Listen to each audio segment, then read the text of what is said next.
What's going on, everybody, and welcome back to another episode of the Get Over Yourself podcast, a podcast where your self limitations are destroyed and you can start to achieve your dreams. Today, if you're watching or listening on your preferred streaming platform, you can tell that I have Kate with me today.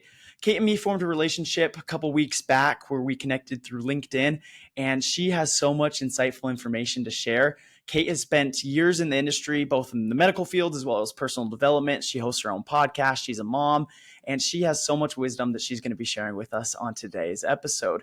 So, Kate, before we get started on everything, let the audience know where you're coming from and maybe a fun fact about you.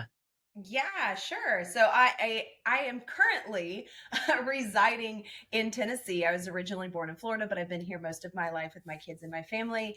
And oh gosh, a fun fact about me. One of my favorite things to do is sing. I've actually been in choir. I got to sing at the resort. Oh goodness, down in Disneyland. I just lost the name of it where the globe is. Good gracious. But I The actually got Epcot to do a Center? solo. Yes, Epcot. It's on the tip of my tongue.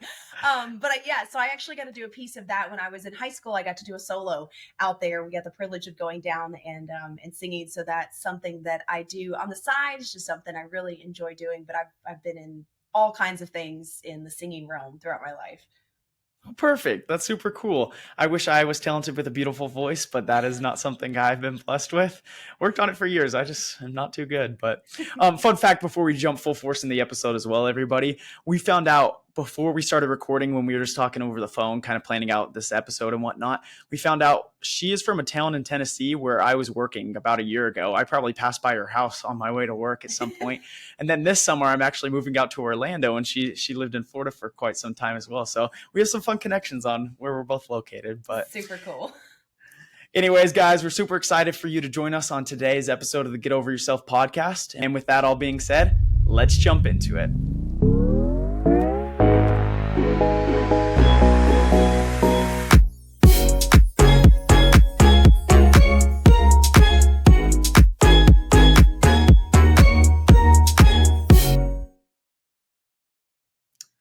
So I guess to start out today's episode, I want to ask you some questions about your own journey, right? You've had a plethora of years in various different industries where you feel like you've kind of become an expert in some ways. So maybe speak to the audience on that today and how you've kind of seen yourself grow from being just brand new in a certain industry and grown yourself into kind of the person you've become today.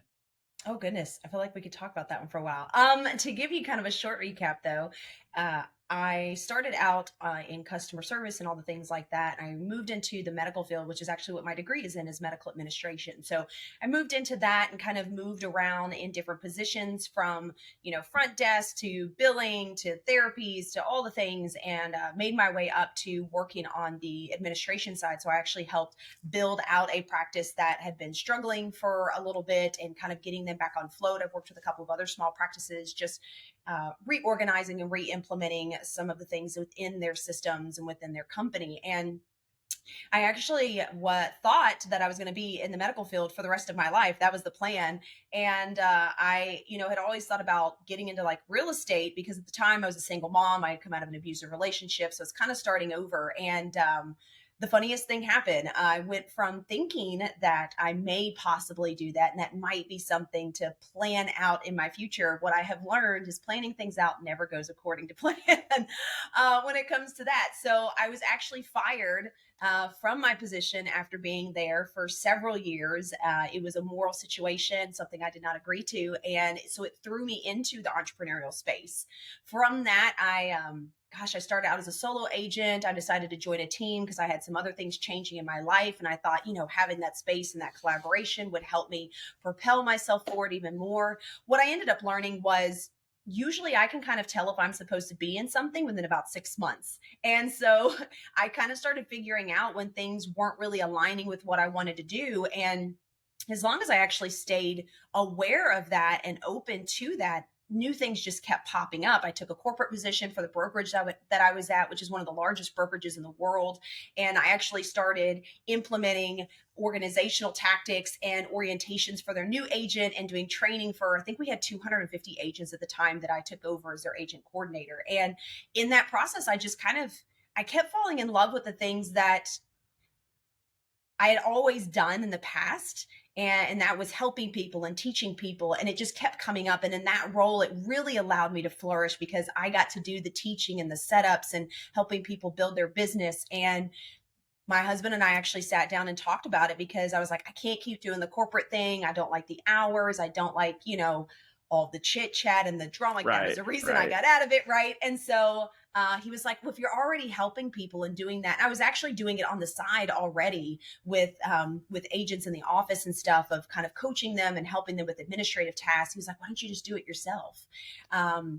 And so I was like, oh, okay, well, so we sat down and that's what I did is I looked at all the things that I had happened in my life over the past couple of years. And I was like, okay, this is what I keep going back to. These are the things I don't like. This is what I keep going back to. These are the things that I don't like. And from there, that's how my business was born, and was just kind of following along that path. And instead of being infuriated or frustrated when things didn't work out or like when I got fired, I just took it as a learning opportunity. And I was like, okay, well, then this is going to propel me more toward what I want to actually do. And I actually got to learn more in that position of what I don't like and what I do like, so I can continue moving in that forward direction.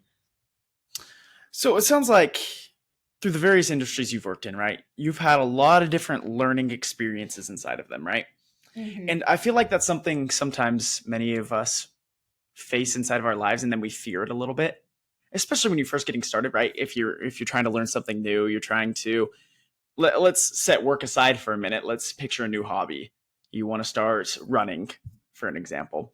You start running, and what do you do for the first couple times? You might watch a YouTube video on how to start running. You might have to order the new pair of shoes to start running. Yeah. You might have to get a buddy of yours who you know is a great runner and ask them questions and feedback. But ultimately, you're never going to become a runner until what happens? You start running. You Yeah. can go through all this trial and error, these learning experience, I guess I should call them, beforehand, where you're trying to figure out what is the perfect form, how far should I go, what can my body handle, what kind of shoes would be best for my feet, right? There's all this kind of prep work you can do, but at some point you kind of just got to jump off the deep end, jump off the dive. Well, what's the saying? Jump off the diving board and get into the deep end, right? And just kind Yeah. of swim your way around and figure things out. So in your professional career, it sounds like you've had a lot of that going on inside of your life, right?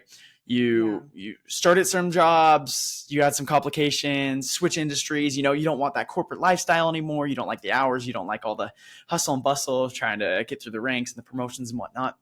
So at what point do you think you kind of got through that early learning curve and just jumping straight full force into what you're doing now, helping businesses grow, your own podcast, your own kind of self growth experiences inside of your life?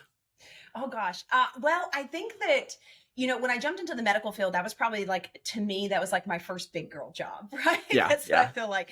And so that was a challenge all within itself. But like I said, I had just come out of an abusive relationship. I knew that I wanted something better for me and my kids. And in order to do so, I needed something that was more sustainable, something that could provide for my family and I could continue to grow in. And that has always been a thing for me. Anytime that I've done anything is I want to continue to learn. I know that I can't stay in one position because I get bored. Once I've Yep. learned it, got it figured out, I'm like, okay, next thing, right? So that's always been it. So I've always been that person to challenge myself to be like, okay, what can I do next? What can I do next? Right. And so taking the leap honestly into the real estate world, that was the scariest thing. And I have to say that I pondered on that one for quite a while. And like I said, I had thought about going into it beforehand anyway. I was just trying to plan it all Correct. out, right? And what I realized when that happened was nothing in my life that I've ever tried to like really plan out moving forward, even getting out of the abusive relationship, it never went the way I had it planned. So to me, it was like, okay, if it's going to fall in front of me, what's the worst thing that can happen? It doesn't work out. Okay, great. I've done that before, right? And I've started over, so that's not a big deal. So why not give it my best and see what happens? And again, to me, it was a challenge, right? It was something that I was like, okay, I've never done this before, but I had aspects of it that I could bring to the table. I had done sales, I had done customer service, I had done paperwork. So I felt really rounded. And I was like, I mean, if you really think about the tools that I had beforehand and what I learned, it like I think I'm pretty good, right? And it's still that initial shock and having conversations with people and telling them you're an agent and then them asking you how long you've been in the business. It's like, right? Like, Not very and long. but you have to have the confidence within yourself. And that's the same thing when I went into coaching and I started doing that. I had to sit back and really look at the tools and the things that I had already acquired, the skills I had already acquired over the years, and then be like, oh, okay, well, I've done that before. I could help people with that. Well, I've done that before. I could totally do that. So it's kind of like you kind of have to pump yourself up, because if you're looking for Yeah. that outside validation and looking for someone to encourage you and be like, you're going to be amazing, it only lasts so long. But if you can find the power within and you can find those things that really connect you to where you can kind of force that brain of yours to take the leap, because it likes to stay in its comfort zone. That really has been what has propelled me forward in every situation that I've been, from different careers to dealing with my kids. It's been that, and that's how I work on things, is figuring out if what my brain is telling me is actually truth, and I look for the evidence to suggest that maybe it's got it wrong, and then that kind of allows me to feel a little bit better about kind of jumping off that diving board, as you were saying. There we go. Yeah. And what I'd like to really highlight on what you just said there was the fact that when you're going through these new experiences, you're always constantly striving to learn something new, right? And Hmm. sometimes I want to reflect on this too, is when we're going through different situations in our life, whether it be a new career, a new relationship, once again, going back to that hobby example, a new hobby, sometimes we can take little key points that we've learned throughout our lives. And I guess I shouldn't say sometimes, more often than not, we could take something we learned in one area and apply it Hmm. into something totally different, but somehow they still kind of correlate with each other. And this Yeah. topic's been on my mind quite a bit recently because in one of my classes here at BYU, I had one of my professors who would teach us some of the most random, seemingly random things. And I remember every single day I go to class and we were supposed to read a certain reading. And then in the middle of the class, I think back and say, nothing we read has anything to do with what we were talking about right now. But now that my semester's kind of wrapping up, I reflected on that a little bit. And who I thought was one of my strangest teachers, I've actually come to love the most. It was my favorite class this semester. And it was solely for the purpose of we are constantly learning.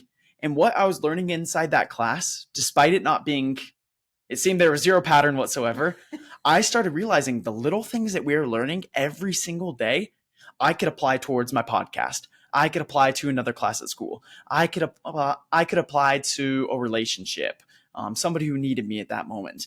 And Hmm. so when you were saying that, it really made me think our learning experiences inside of our life are never just for the moment. It's not for that one specific job, that one specific hobby. They can transform to any area inside of your life that you're developing. So where have you Yes. seen that professionally versus personally? Maybe you could give some examples for both. Yeah, sure. So I think the biggest thing would be teaching. So teaching has always been a thing, and kind of learning that, and in realizing that I'm actually pretty good at it.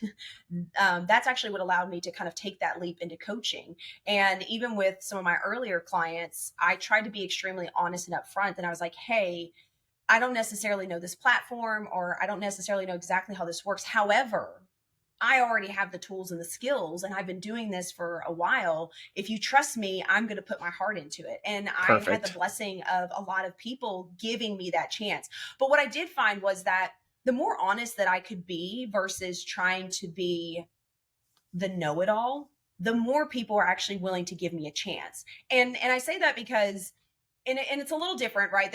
There's also a feeling behind it as well. You have to be confident in being okay with not knowing. You can't just Correct. come across, right, and be like, well, I mean, I could probably, I don't know.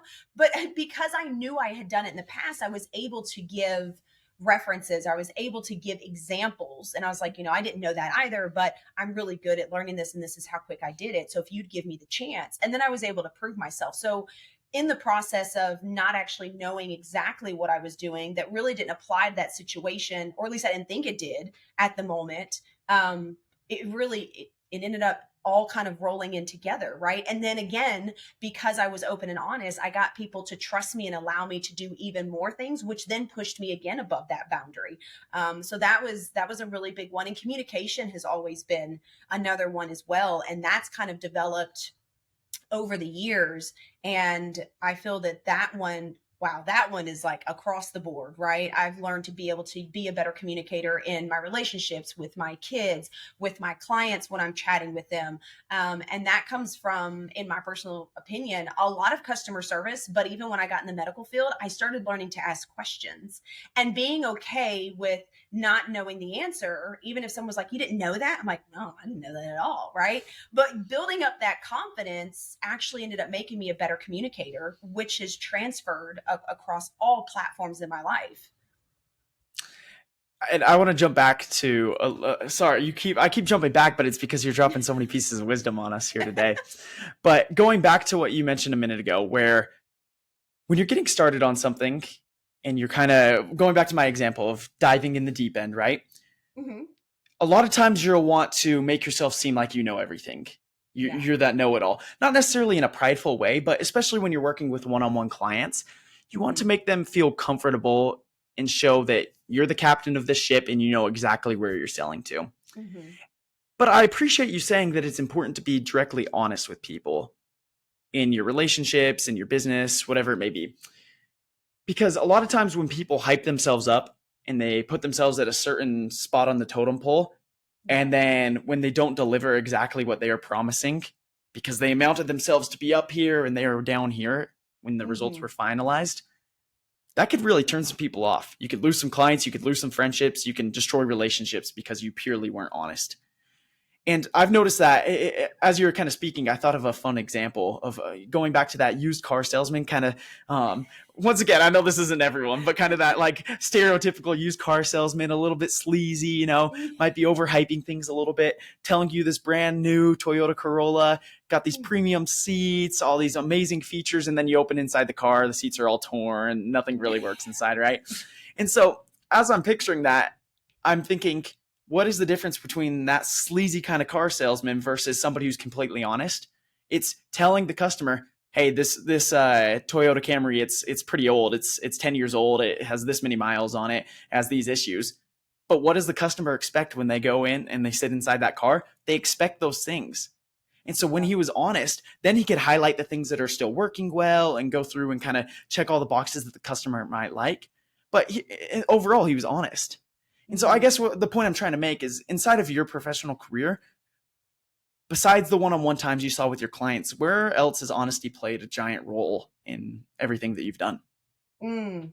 I think it's played a role in where I decide to work. So, when I worked with the medical company that I was with, I for so long I was in a position where we were having conversations, but I didn't feel like it was my right to have those types of conversations. And then when I kind of stepped into being okay with who I am and what my morals were, and saying, you know what, I'm not actually comfortable with that. While it did end up taking a turn, right, it ended up being the best turn in my life. The same thing when I took the corporate position for the brokerage. I worked with them for quite a while. And as things kept piling up, I realized that I can either be quiet and just hope that things get better or get ticked and leave, or I can have an open conversation and at least give them the chance because maybe they don't see what's going on. And so I did. And I told them, like, I'm drowning. These are the things that are happening. I don't care for this. I'm not trying to be rude, but this is how I function as a person. But being very confident and comfortable with who I am and what I'm willing to put up with, which has taken years to be able to get to that point.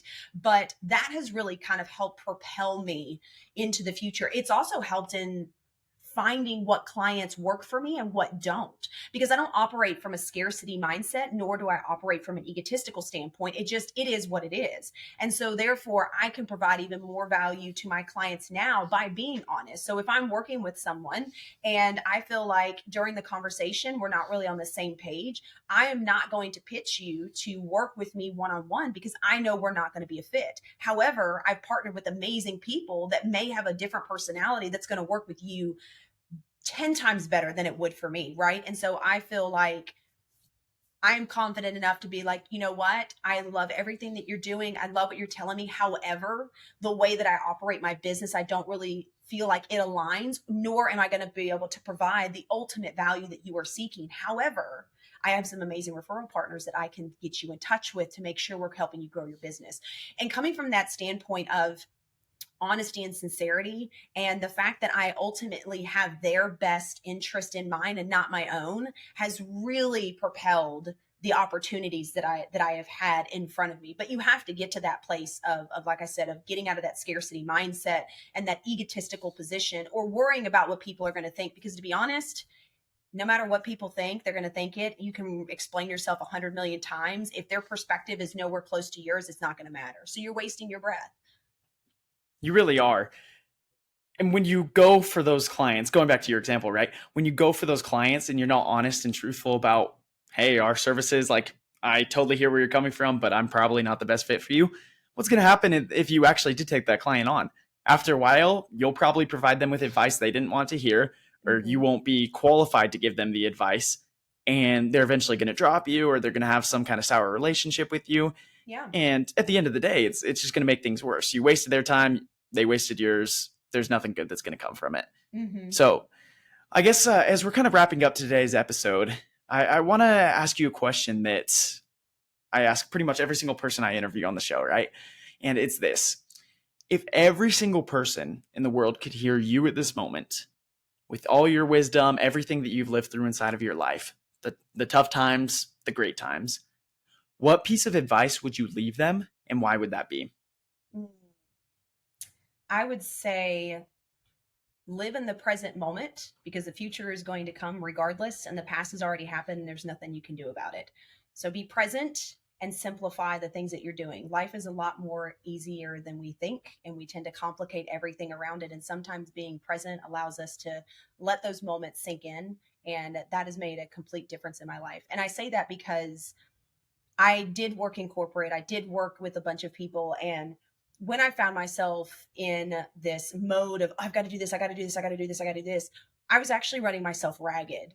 And I would constantly be exhausted, and I would constantly be drained. Or by the end of the week, I didn't want to do anything, which then reflected into my personal life, my relationship with my kids, my relationships with my friends. But by taking an intake on what is going on in my life every single day, and taking time to be present in the moments as they go, and appreciating them for what they are, and being okay with the bad, I am so much more at peace at the end of the day. I don't yell anymore like I used to. And things are more in a flow for me, if that makes sense. I still have bad days. Things still happen. I still feel like crap every once in a while, but I also know that that's going to pass. And once it is, I don't have to worry about it, because there's nothing I can do to change it. And so I would tell everybody, like, work on living in the present, work on paying attention to what is going on right in front of you, and appreciate those small things, because that really is going to make the ultimate difference in your life. Perfect. Well, guys, as you all know, I love leaving challenges for all you listeners out there. So make that our challenge for today's episode of the Get Over Yourself podcast. Live in the present. Try and focus more on what you're doing, so you don't have to stress about what's coming. You don't have to stress about the things that have happened. Live in the present so you can enjoy what time you're having right then and there. So, Katherine, thank you so much for joining us. I want to do another episode some other time where you tell us how you never yell anymore. Every time I watch the Dodger game, I seem to be yelling at the umpires. So I'd really love to get some advice on that one. But guys, as always, in the description below, if you ever want to reach out to Katherine, check out some of her resources, her own show, her website, everything like that will be in the description down below. As well as if you need to reach out to me for whatever reason, go ahead and check that out.